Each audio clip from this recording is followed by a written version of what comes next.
बीते महीने ईरान और इसराइल के बीच युद्ध होने के बाद क्षेत्रीय सुरक्षा के मामले में ईरान ज्यादा सतर्क हो गया है। इसराइली हमलों के बाद ईरान दुनिया भर से समर्थन जुटा रहा है और इसी कड़ी में उत्तर कोरिया ने बड़ा समर्थन दिया है। उत्तर कोरिया ने कहा कि अगर ईरान के साथ चल रहे युद्ध विराम समझौते का उल्लंघन दुश्मन करता है तो ऐसी स्थिति में उत्तर कोरिया ईरान के साथ मजबूती से खड़ा है।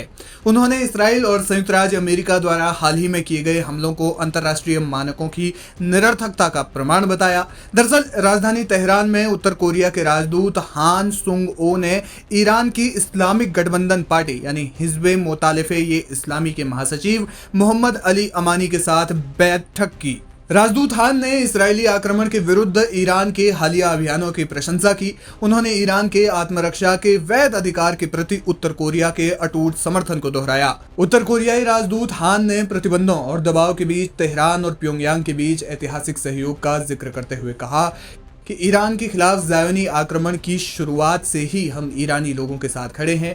पश्चिम पर भरोसा नहीं किया जा सकता और वो हमेशा स्वतंत्र पूर्वी देशों की संप्रभुता को कमजोर करने की कोशिश करता रहता है।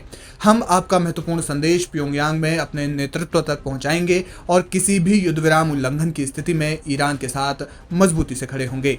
उत्तर कोरिया के राजदूत हान सुंग-ओ ने ईरान के शांतिपूर्ण परमाणु प्रतिष्ठानों पर अमेरिकी हमले की निंदा करते हुए इसे अंतर्राष्ट्रीय मानकों की निरर्थकता का प्रमाण बताया, जो पहले ही IAEA की निगरानी में थे। ये कोई पहली बार नहीं है जब उत्तर कोरिया ने ईरान के लिए अपना समर्थन जताया हो। इससे पहले भी उत्तर कोरिया ईरान का परमाणु संवर्धन अपने देश में करवाने की बात कह चुका है, ऐसा कई रिपोर्ट दावा करती हैं। Aim right, achieve big at KR Mangalam University. We provide you the platform to turn your dreams into reality at KR Mangalam University. America के पूर्व राष्ट्रीय सुरक्षा सलाहकार जॉन बोल्टन ने भी इस मामले में आशंका जताई थी। जॉन बोल्टन और अन्य विशेषज्ञों ने दावा किया कि ईरान का परमाणु कार्यक्रम उत्तर कोरिया के साथ गुप्त रूप से जुड़ा हो सकता है। बोल्टन ने यह भी कहा कि ईरान के परमाणु कार्यक्रम का कुछ हिस्सा उत्तर कोरिया में संभवतः किसी पहाड़ी क्षेत्र में संचालित हो सकता है। आपको बता दें कि उत्तर कोरियाई राजदूत और मोहम्मद अली अमानी के बीच हुई बातचीत के दौरान अमानी ने उत्तर कोरिया के रुख की सराहना की और इस बात पर जोर दिया कि क्षेत्रीय प्रतिरोध मोर्चे की एकता पश्चिमी एशिया की सुरक्षा सुनिश्चित करने की एक कुंजी है। उन्होंने उत्तर कोरिया जैसे स्वतंत्र राष्ट्रों के सहयोग को अमेरिका और इसराइल की साजिशों का मुकाबला करने के लिए महत्वपूर्ण बताया। अमानी ने कहा कि ईरान, उत्तर कोरिया, फिलिस्तीन और अन्य क्षेत्रीय देश के लोगों के अधिकारों को सुनिश्चित करने के लिए प्रतिरोध ही एकमात्र रास्ता है। ईरान, उत्तर कोरिया, रूस और चीन का गठबंधन किसी एक नई व्यवस्था को आकार दे सकता है। इस तरह के सहयोग से उत्पन्न होने वाली निवारक शक्ति ही युद्ध विराम बनाए रखने की सबसे बड़ी गारंटी होगी। उन्होंने उत्तर कोरिया जैसे स्वतंत्र राष्ट्रों के सहयोग को अमेरिका और इसराइल की साजिशों का मुकाबला करने के लिए महत्वपूर्ण बताया।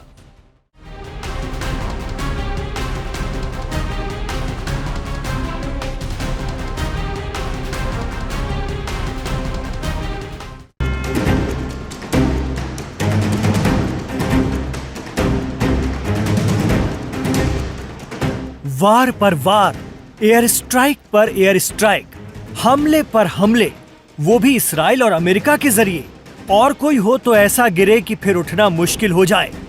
लेकिन यमन के जैदी शिया पता नहीं कौन सी घूंटी पीकर आए हैं कि इतने हमलों के बाद फिर उठ खड़े होते हैं और ऐसा पलटवार करते हैं कि इनका दुश्मन भी कराह उठता है। हम बात कर रहे हैं अंसारुल्लाह या हूती जंगजुओं की, जो आज भी अपने हौसलों के दम पर गजा के लिए इसराइल से भिड़ने का दावा करते हैं। अमेरिका ने तो इनके आगे तौबा ही कर ली और समझौता कर लिया। प्रेसिडेंट ट्रंप ने कहा बहादुरी से लड़े हूती, लेकिन इसराइल और अमेरिका से भिड़ने के लिए सिर्फ दम ही नहीं, तकनीक भी चाहिए। कमाल की बात तो यह है कि वो भी यमन के अंसारुल्लाह के पास है। महीनों से उन पर मिसाइलें गिर रही हैं, एयर स्ट्राइक हो रही है, लेकिन उनके पास भी तो ऐसी ताकत है जिसके चलते वो बच निकलते हैं। लाल सागर में इसराइल के समर्थन में बड़े जोश में उतरा था अमेरिका। दुनिया तो कहने लगी कि अब गए हूती। अमेरिका जहां उतर जाए वहां भला किसी की दम है कि कोई उसके सामने टिके। लेकिन नतीजे चौंकाने वाले निकले, बहुत चौंकाने वाले। 22 से 25 अमेरिकी MQ रिपर ड्रोन गिराने का दावा करते हैं हूती। जी हाँ, मीडिया रिपोर्ट बताती है कि 67 अमेरिकी रिपर ड्रोन खो जाने की पुष्टि हुई। हूतियों ने वीडियो दिखाए, दुनिया सन्न रह गई। तगड़ा चूना लगा अमेरिका को। Aim right, achieve big. At KR Mangalam University, we provide you the platform to turn your dreams into reality. At KR Mangalam University. कहा जाता है कि एक MQ-9 रिपर ड्रोन $3 करोड़ का होता है। बाकी आप हिसाब लगा लीजिए, अमेरिका ने हूतियों पर हाथ डालकर कितना नुकसान उठाया है। इसराइल ने फाइटर जेट भेजे तो अंसारुल्लाह ने अपने देसी एयर डिफेंस सिस्टम से एक साथ इतनी मिसाइलें छोड़ दी कि इसराइल के होश उड़ गए।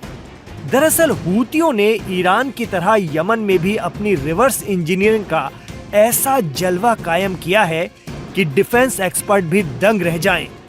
उन्होंने ऐसा एयर डिफेंस सिस्टम बना लिया है कि दुनिया की सबसे ताकतवर सेनाएं भी पीछे हटने पर मजबूर हो जाएं। जी हाँ, हूतियों के पास है सकर-1। सकर यमन के अंसारुल्लाह का अपना खुद का एयर डिफेंस सिस्टम। अरबी में सकर के मायने हैं दोज़ख या जहन्नुम की आग या झुलसा देने वाली गर्मी, जिसे सकरी कहा जाता है। ये सकर आमतौर पर 358 मिसाइल के नाम से जाना जाता है। 358 एयर डिफेंस सिस्टम अजीब किस्म का है। इसकी मिसाइलें हवा में देर तक मंडराती रहती हैं और सही मौके पर एकदम से दुश्मन के जहाजों, मिसाइलों और ड्रोन को निशाना बनाती हैं।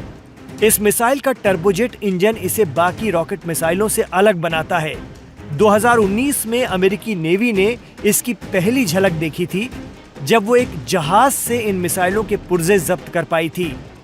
तब दुनिया को पता चला कि अंसारुल्लाह ने चीज क्या बना ली है।